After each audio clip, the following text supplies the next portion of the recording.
ఓం గణానాంతపా గణపతిం భవామహే కవిం కవీనాముపమస్రవస్తమో జ్యేష్ఠరాజం బ్రహ్మణాం బ్రహ్మణస్పదానతురమణాతిసేదసాదనం ప్రణోదేవి సరస్వతి వాజేభిర్వాజనీవతి ధీనామిత్రివతు శ్రీ మహాగణాధిపతి నమః శ్రీ మహాసరస్వతి నమః శ్రీ గురుభ్యో నమః. భక్తులందరికీ శ్రీ పరాభవనవ సంవత్సర ఉగాది శుభాకాంక్షలు. అందరూ సుఖ సంతోషాలు ఉండాలని మనస్ఫూర్తిగా కోరుకుంటూ ఈ సంవత్సరం మేషాది ద్వాదశ రాశుల వారి యొక్క ఆదాయ వ్యయములు చూద్దాం. ముఖ్యంగా మేషరాశి వారికి 11 ఆదాయము 5 ఖర్చు ఉంటుంది. రాజపూజ్యము 2, రాజవమనం 4 ఉంటుంది. వృషభ రాశి వారికి 5 ఆదాయము 14 ఖర్చు ఉంటుంది. రాజపూజ్యం 5, అవమానం 4 ఉంటుంది. మిథున రాశి వారికి 4 ఆదాయము 11 ఖర్చు, 1 రాజపూజ్యము 7 అవమానం ఉంటుంది. కర్కాటక రాశి వారికి 2 ఆదాయము 11 ఖర్చు ఉంటుంది. రాజపూజ్యము 4, అవమానం 7 ఉంటుంది. సింహరాశి వారికి 5 ఆదాయము 5 ఖర్చు ఉంటుంది. రాజపూజ్యం 7, అవమానం 3 ఉంటుంది.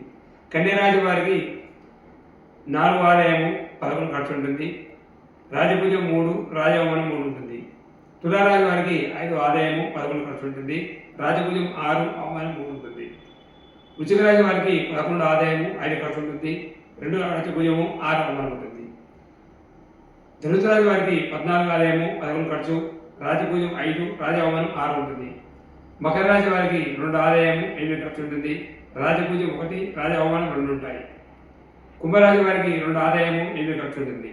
రాజపూజ్యం 4, అవమానం 2 ఉంటుంది. మీనరాశి వారికి 14 ఆదాయము 11 ఖర్చు ఉంటుంది. 7 రాజపూజ్యము 7, అవమానం ఉంటుంది. ఈ సంవత్సరం ముఖ్యంగా మేషరాశి వారికి, అదేవిధంగా వృశ్చిక రాశి వారికి, ధనుసు రాశి వారికి, మీనరాశి వారికి ఆదాయం బాగుంటుంది, ఖర్చు తక్కువ ఉంటుంది.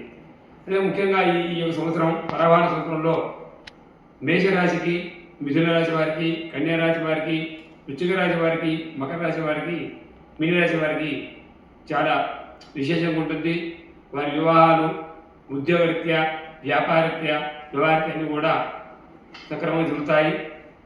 జూన్ 2 నుంచి గురువు మారుతున్నాడు కాబట్టి జూన్ 2 తర్వాత వీరందరికీ ఈ రాశుల వారికి అనుకూలం ఉంటుంది. ఈ సంవత్సరం పాడి పంటలు, పశువులు సమృద్ధిగా పాలిస్తాయి. రాజులు మంచి రాజ్యాన్ని వెళ్తారు. వర్షాలు మంచిగా పడతాయి. ఏ ఆటంకం లేకుండా ఈ సంవత్సరం మంచిగా ఉంటుంది. కొద్దిగా ఆర్థిక ఇబ్బందులు, అదేవిధంగా తినడానికి సంబంధించిన, ధాన్యానికి సంబంధించిన, అదేవిధంగా పెట్రోల్, కిలో సంబంధించిన సమస్యలు ఈ యొక్క జాతకంలో కనిపిస్తున్నాయి కాబట్టి జాగ్రత్తగా ఉండాలి. అదేవిధంగా ఈ సంవత్సరం అందరూ కూడా మంచిగా ఉండాలని, సుఖ సంతోషంగా ఉండాలని కోరుకుంటూ మీ శివశంకర్ శాస్త్రి, గురుదత్త పీఠం, పద్మనాభ నగర్, సికింద్రాబాద్.